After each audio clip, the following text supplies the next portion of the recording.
I want you to picture a wall.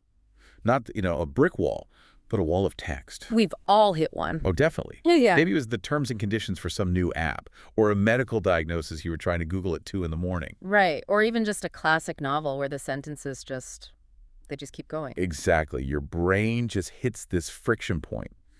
You know the words, but the meaning is getting lost in the structure. It's cognitive load. You're spending so much energy just parsing the sentence that there's no energy left to actually understand what it's saying. Okay, so now imagine you have a kind of digital lens. Mm-hmm. You slide it over that dense text, and instantly the whole thing just relaxes. Mm-hmm. Obscure words swap out for clearer ones. The winding sentences untangle. Right. The meaning is all there, but the friction is gone. It sounds like science fiction, but what you're describing is a very real, very active field in computer science. It's called automatic text simplification, or ATS. ATS. That sounds like a courier service. It does have a bureaucratic ring to it, Yeah. but it's really about saving our brains.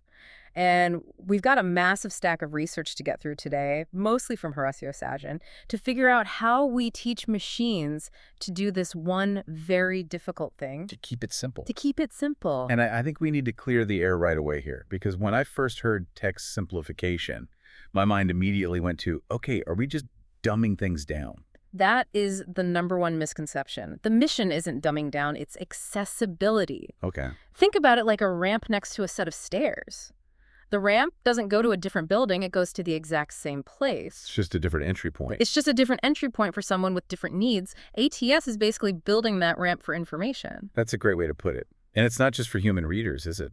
I was reading that this is also used as a prep step for other AIs. It is, yeah. It's a force multiplier. If you have an AI trying to summarize an article, it will do a much better job if the text has been simplified first. It's like pre-chewing the food. Okay, gross. But I get it. Right. Let's say pre-processing. It just cleans up the data so the next system doesn't get tripped up. But really, the heart of this research is about human equity. Right. It's for people who are currently locked out of information because the language is just too dense. And I was surprised to see how global this effort is. I sort of assumed it was an English-centric problem. Oh, not at all. I mean, English gets a lot of focus, but this is happening everywhere. For Brazilian, Portuguese, Japanese, French, Italian. Even Basque and Spanish I saw. Exactly. Turns out every language has people who like to write complicated sentences. A universal human trait. So let's get into it. How does the computer actually do it? It seems like there are 2 main pillars here. There are. Broadly, the computer looks at the 2 things that trip us up: the words we choose and the way we arrange them. So lexical simplification and syntactic simplification. Pillar 1. Lexical. That's just a fancy word for vocabulary. Precisely. This is kind of the low-hanging fruit. The system stands for, stumbling block words and tries to find a good synonym. So changing the book was magnificent to the book was excellent. Right. Magnificent is a bit flowery, 4 syllables. Excellent is more common. But the research points out something really interesting here. Sometimes, to make something simpler, you have to make it longer. Which feels totally backwards. It does. But think about a technical term. If a text says, the patient has tuberculosis, you can't just swap that for a simpler word like cough. Right, you've lost the meaning. You've actually lied. Exactly. So the system does an insertion. It rewrites the sentence to say, the patient has tuberculosis, which is a disease of the lungs. It keeps the hard word, but it builds a little definition bridge right next to it. That's really smart. It teaches you as you go. Okay, so that's words. But then we hit the second pillar, which seems way harder to me, the syntax. Syntactic simplification. Yeah, this is the heavy lifting. This isn't about swapping a brick. It's about moving the walls of the house. So the grammar itself. The grammar itself. Passive voice, long clauses, things that force your brain to hold a lot of information in memory before you get to the actual point. The research had a great example of this with Hurricane Katrina. Yes, the classic splitting example. So the original sentence is, the festival was held in New Orleans, which was recovering from Hurricane Katrina. Okay, that seems like a normal sentence to me. I'd read that without a problem. For you, sure. But look what your brain has to do. You read, the festival was held in New Orleans. Then you hit that comma, you hit which, and now your brain has to open a little side task. It's multitasking. It's multitasking. You have to pause the main story to process the background context. For some readers, that nesting causes the whole thing to crash, so the machine takes a scalpel to it. And it becomes two sentences. Two sentences. The festival was held in New Orleans. New Orleans was recovering from Hurricane Katrina. It unnests the logic. It turns a loop into a straight line. Precisely. You're not forcing the reader to hold that first idea in suspension. You're just feeding it to them one piece at a time. I like that. Yeah. But I want to pause on the who. Who are we actually unnesting this logic for? My first guess is always language learners. And that's a huge market, for sure. If you're learning a new language, you want to read the news, not just children's books, but the research goes so much deeper. Who else benefits? Well, there's fascinating work being done for neurodiverse readers. For example, for people with autism. Wait, how does simplification help there? I wouldn't have thought of that. It's not always about shorter sentences. For many autistic readers, the real issue is ambiguity. It's figurative language. Oh, like idioms. It's raining cats and dogs. Exactly. If you take that literally, it's a terrifying image. So a simplification system for that user would prioritize making language literal. It would just say, it's raining heavily. That makes perfect sense. Whereas someone with aphasia, say after a stroke, might have the opposite problem. Right. Aphasia can affect grammar processing, so they might understand the words dog, man, and bit, but the man was bitten by the dog? That passive voice flips the actor and the receiver. It requires a mental rotation. A mental rotation that can be really, really difficult. So for them, the system has to aggressively standardize the grammar to subject, verb, object. It's interesting because historically, we tried to solve this by forcing the writers to change. I was reading about basic English from the 1930s. Oh, Charles Ogden's project. A very bold idea. He thought you could run the whole world on a vocabulary of just 850 words. 850. I feel like I use more than that to order a cup. It was incredibly restrictive. You couldn't say watermelon because it wasn't on the list. You'd have to say the large green fruit with red inside. That sounds exhausting. It was. Right. And that's why it and other movements like plain English never really took over. It's just too hard for a human to constantly self-censor their own writing. So the shift now is let the humans write however they want. Poetic, complex, messy, and let the machine do the translation. Exactly. We aren't restricting the artist. We're empowering the reader. But that creates a huge problem. We know when a text is hard. We feel it. How does a computer know? How does it measure difficulty without a brain? This is the core question. And to answer it, for decades, we relied on the grandparents of this field, the Flesch formulas. Right. I remember these. Microsoft Word would give you a Flesch-Kincaid grade level. That's the one. And it's basically just a simple math problem. It doesn't understand the text at all. It just counts things. What's it counting? Average sentence length and the average number of syllables per word. So long words plus long sentences equals hard. That's the whole formula. And for a long time, it was the best we had. The scale goes from 1 to 100. 30 is very difficult. 70 is easy. But there's a huge trap there, isn't there? I could write, the cat sat, the dog ran, the bird flew. Short words, short sentences. But the formula would love that. It'd give it a perfect score. But it's robotic. It's disjointed. You can game the system to get a good score, but the text is awful to read. That's the major critique. It solves for the math, but it kills the flow. So I'm guessing we've moved beyond just counting syllables now. We have. We're now in the era of the NLP way, natural language processing. So instead of just counting, we're using things like part of speech tagging. The computer actually knows that run is a verb and complexity is a noun. Correct. And researchers started treating this as a classification problem.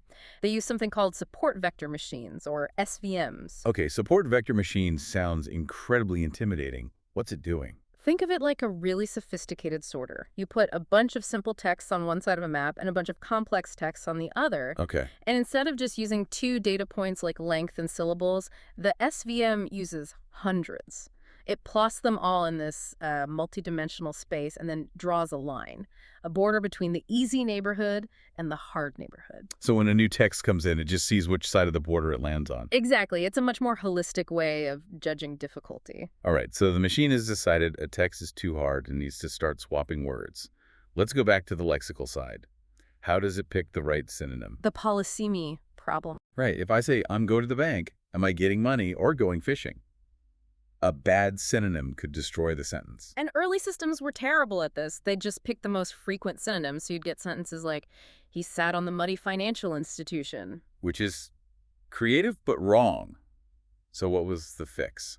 2 things, really. The first was Wikipedia. How did Wikipedia save the day? Specifically, the existence of simple English Wikipedia alongside the regular one.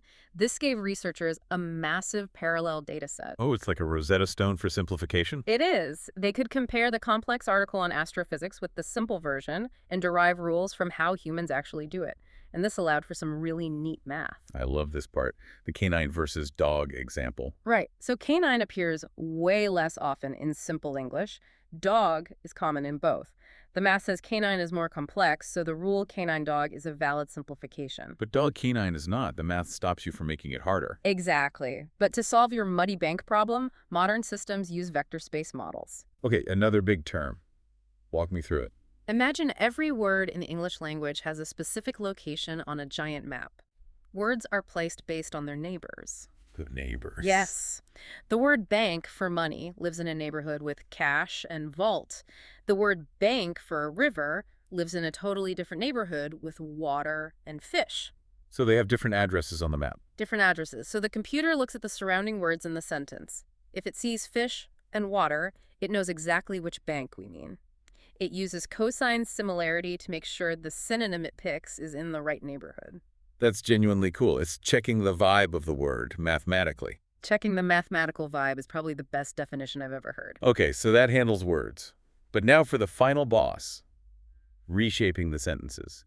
You said we used to do this with handwritten rules. For a very long time, yes. Projects like PSSay or Simplexed had humans coding rules like, if you see a passive verb, flip it to active. Sounds incredibly tedious. It was. And there's a real danger in just splitting sentences based on rules. You get that robotic, choppy effect we talked about. The car stopped, the man got out, the rain fell. It has no flow, no cohesion. Exactly. And this is where the work of people like Siddharthan is so important. He said if you split a sentence, you have to repair the glue that holds the story together. And the glue is things like but or therefore. Yes, cue words. If you have, although it rained, we played, you can't just split it into it rained, we played. You lost the logic. You have to say, it rained, but we played. And pronouns too, I assume. Correct. If you split a long sentence about the president and the second half just says he signed the bill, that he might become confusing, you may need to change it back to the president. You have to track who's doing what. This all feels like it's getting closer to how human translators work, which I guess brings us to the machine learning shift. This is the modern frontier. The core idea is to treat complex English as one language and simple English as a totally different language. And the machine translates between them. Just like Google Translate turns French into English. But instead of just swapping words, the really advanced models, like one from Zhu and colleagues, actually manipulate the parse tree of the sentence. Hey, what's a parse tree? Imagine your sentence is an actual tree. The verb is the trunk. Nouns are big branches, adjectives are little twigs. The computer can perform operations on this tree. Like pruning. Exactly. That's one operation. Dropping.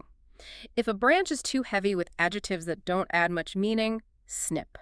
Another one is reordering. Give me an example of reordering. A sentence like, she has an older brother, Chad, and a twin brother. The system might look at that tree and decide it's clunky, so it snaps the branches off and reattaches them to say, she has a twin brother and an older brother, Chad. It's gardening for grammar. Gardening for grammar, I like that. But this approach created a whole new headache evaluation. How do we know if the gardener did a good job? Can't we just use the same scores we use for, say, French to English translation? We tried. In translation, we use a score called BLU. A score of 0.6 is great. But for simplification, it doesn't work.